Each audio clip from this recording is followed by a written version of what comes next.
Thank you, first of all, Mayor Parker, for your leadership. No matter how many good headlines I get, I always feel like I'm the lesser of two mayors when we're on the same program. And thank you so much for the chance to be here. Actually, in the spirit of thanks, since this delicious lunch is coming out, let's thank the waitstaff here at the hotel. They're doing such a great job.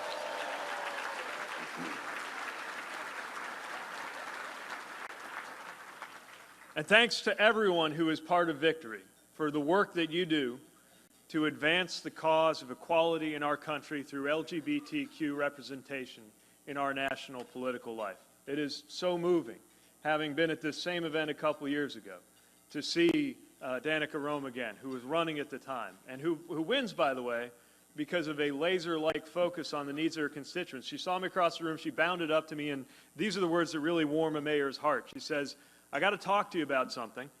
Integrated stormwater management. What are you doing in South Bend?" And to see what has become possible in 2 short years, that as Mayor Parker said, we've quadrupled the number of elected officials in state houses who are openly trans, and that's just the beginning. To see what just happened up the road from South Bend with Lori Lightfoot becoming mayor. To see an out gay governor in the state of Colorado. To see an out bisexual legislator on stage here with Katie Hill and so many others that it is literally impossible to name, and that's a very good thing, because that means we're getting somewhere, but we're not there yet. My name is Pete Buttigieg, for understandable reasons, better known as Mayor Pete, and lately, I think still better known as the husband of Chasten Buttigieg.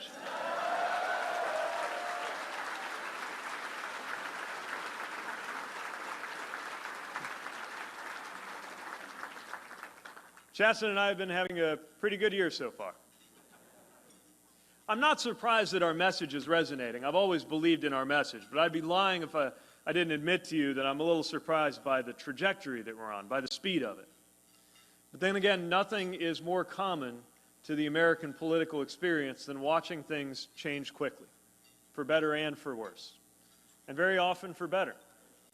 Just look at some of the things that have changed since the beginning of this decade, when I was first running for mayor of my hometown, or since the beginning of my adult life as an awkward 18-year-old walking the halls of St. Joseph High School. Because back then I would have believed that you could either be gay or you could be married, but not both, not where I lived. That if you were gay, you could either be out or you could run for office, but not both. That in our country, you could live with a same-sex spouse or you could serve in the military, but not both. As a kid, I was hoping one day I'd be an astronaut and travel to outer space. But no way would I have believed that one fine day in the spring of 2019, I would be standing in a ballroom in Washington, 37 years old, a veteran of the war in Afghanistan, in my 8th year as mayor of my hometown, a couple hours after going on Meet the Press as a credible contender for the American presidency, with my husband looking on from his table.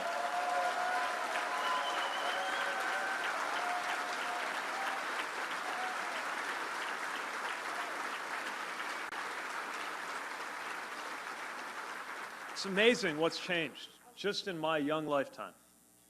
Since announcing my exploratory committee in January, I've done countless interviews on the historic implications of a potential out candidate, on what it could mean to have a same-sex first family, on whether America is ready for a gay president.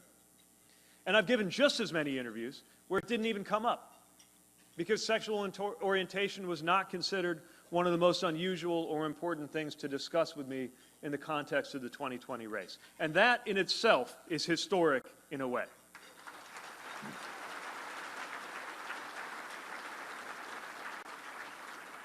When I came out in 2015, it was for the simple reason that I was finally ready. I had been wrestling with my sexuality for years. And if I had not deployed to Afghanistan, I might never have found the courage to come out. But there's something that happens to you when you write a letter and put it in an envelope and write "just in case" on the outside and leave it where your family can find it if they have to. It forces you to realize that you only get one life. You only get to be one person. And so I knew when I did come home safely in 2014 that it was just going to be a matter of time. Inconveniently, that time came in the middle of my re-election campaign. It came while Mike Pence was governor of Indiana.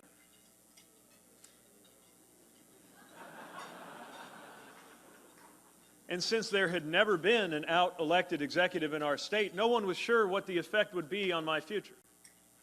Would people in our socially conservative community embrace me and continue to judge me based on the job that I did for them? Or would they turn on me, unable to look past the fact that who I was something they had been brought up to reject? There was only one way to find out for sure. So I wrote an op-ed for the newspaper, waited to see what would happen. And to make a very long story short, what happened was that re-election night where we got 80% of the vote.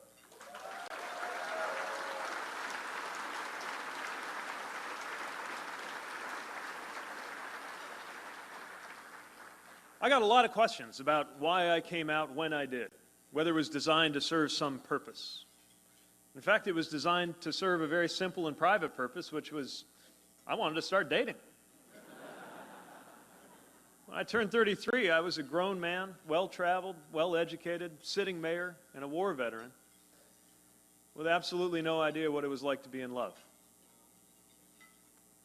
And I wasn't sure how to get started either. So I did what people my age do, use the internet. I got friends tell me pick out the right photos, set up online profiles, started lining up dates. One day I was skimming through profiles on an app, possibly not the app you're thinking of.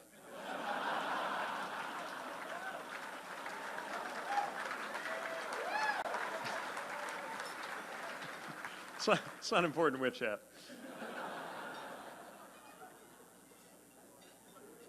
But I looked at that little screen on my phone and I saw this smile, this guy. And I clicked the button on the right because I had to meet him. And one of the best things about these last couple months has been watching America meet him too and start to fall for Chasten just like I did. And I think he ought to stand up for a minute because he's right there.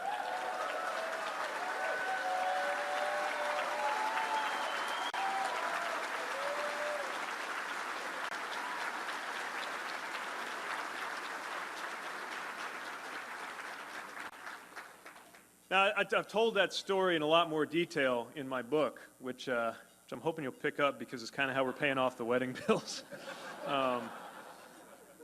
It's a really happy story in the end, for all its ups and downs. But there's another part of the story that, frankly, even now, I have a harder time talking about.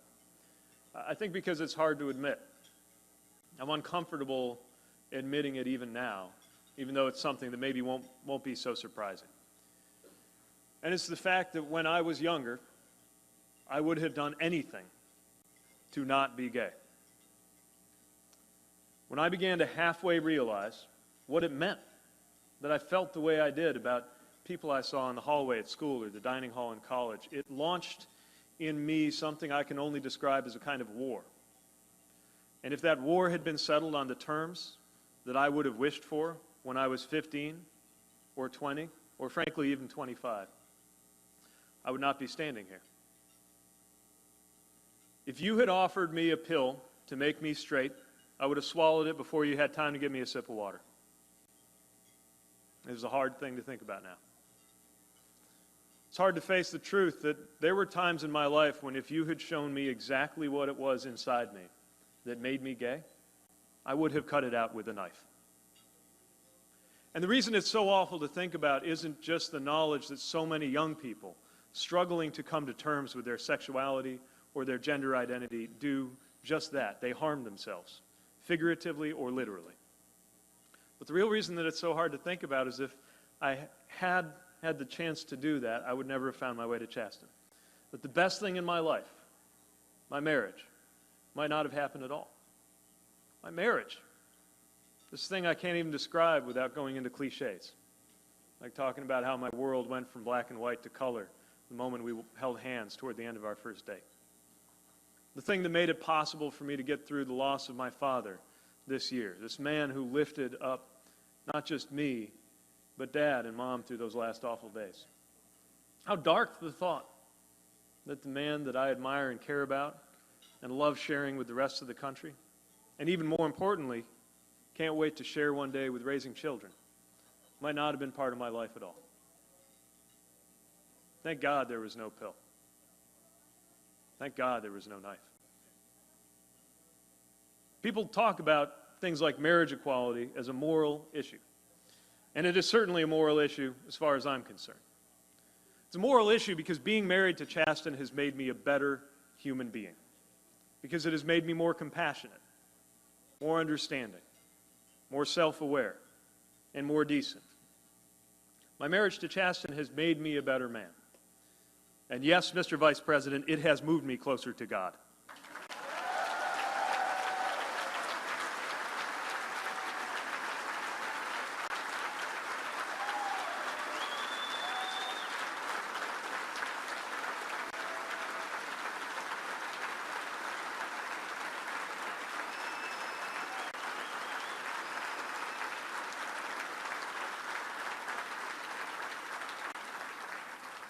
You may be religious and you may not. But if you are, and you are also queer, and you have come through the other side of a period of wishing that you weren't, then you know that that message, that this idea that there is something wrong with you, is a message that puts you at war not only with yourself, but with your Maker.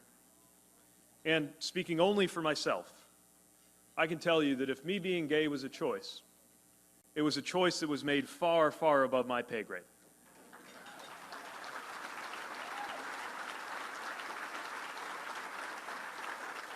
And that's the thing I wish the Mike Pences of the world would understand. That if you got a problem with who I am, your problem is not with me. Your quarrel, sir, is with my Creator.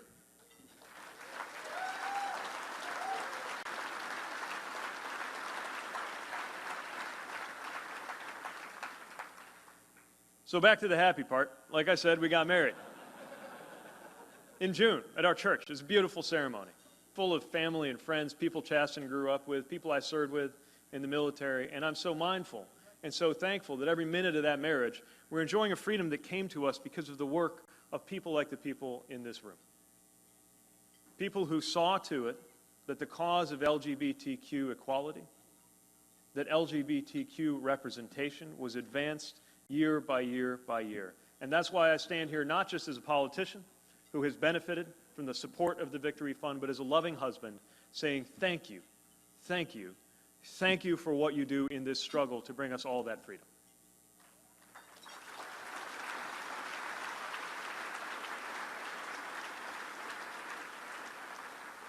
And we know that struggle's not over just because marriage equality has come to the land.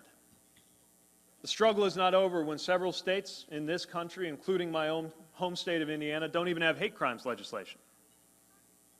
The struggle is not over when in so many parts of our country it's perfectly legal to fire somebody because of who they are or who they love. It must change, and that's why we need a president prepared to sign a Federal Equality Act right away.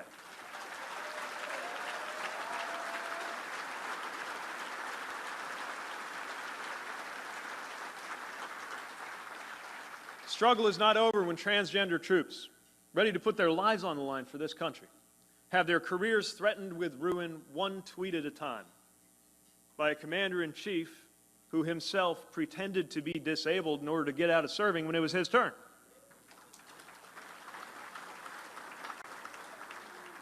Struggle's not over for our community by a long shot. And it is part of a struggle for freedom and fairness and a better life that goes far beyond the LGBTQ experience. Every American struggles in some way to experience true freedom. And as I contemplate a presidential campaign and speak out about these issues across the country, the thing I'm most hoping to change is the way that my party talks about our values. Because it's no secret Democrats are policy people. We are nuanced people. We're quick with the 14-point plan and the PowerPoint deck.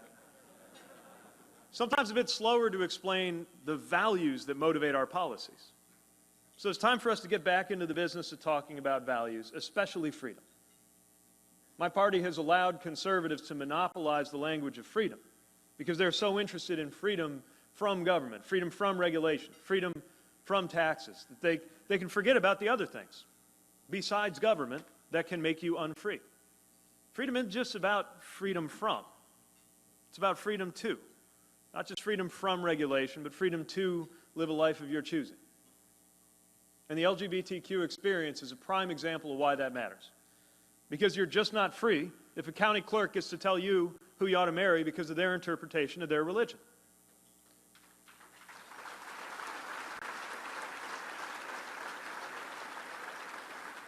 Just like you're not free if you're unable to start a new business because leaving your old job means losing your health care.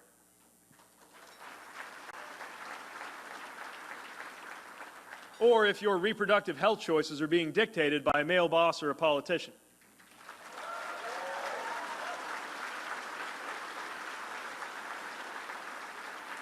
So I want to see our country talking, our party talking a lot more about freedom and democracy and security, which, by the way, in the 21st century is an awful lot more complex than putting up a wall from sea to shining sea. We need a new vocabulary and a new bold vision, and the big idea of my entering the 2020 conversation is that the best way to get a new vocabulary for our values is to elevate a new generation of leaders.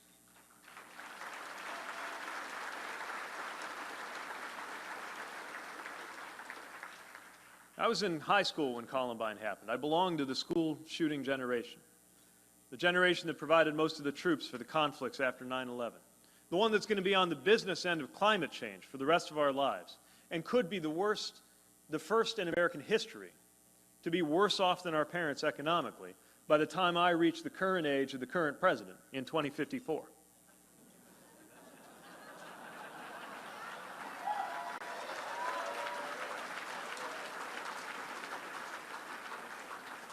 I always love letting that sink in for a second. Everyone in our generation, just like anyone who's ever packed their bags on the order of a president and gone overseas, anybody whose marriage has depended on a single vote in the U.S. Supreme Court, everybody in our generation knows that politics isn't theoretical, it is personal.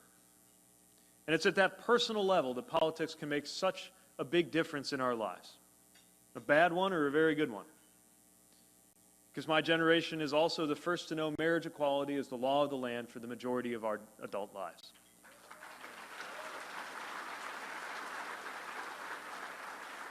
That didn't just happen. That was the result of political struggle, moral struggle, struggle by people with the courage to make change and bend the arc of history in the direction of justice. And that personal struggle for millions of Americans will be just a little easier when they see themselves represented at every level of political leadership, and I mean every level, thanks to support from people like you.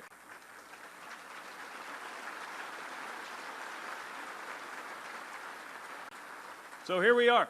It's 2019, America's in big trouble, and we need a fresh start. And yet I am as optimistic as ever, because, as every candidate who's been supported by this effort knows, candidates who often made a difference whether they won or not, just by being on that ballot, made a difference before the first vote was cast. Running for office, at the end of the day, is an act of hope.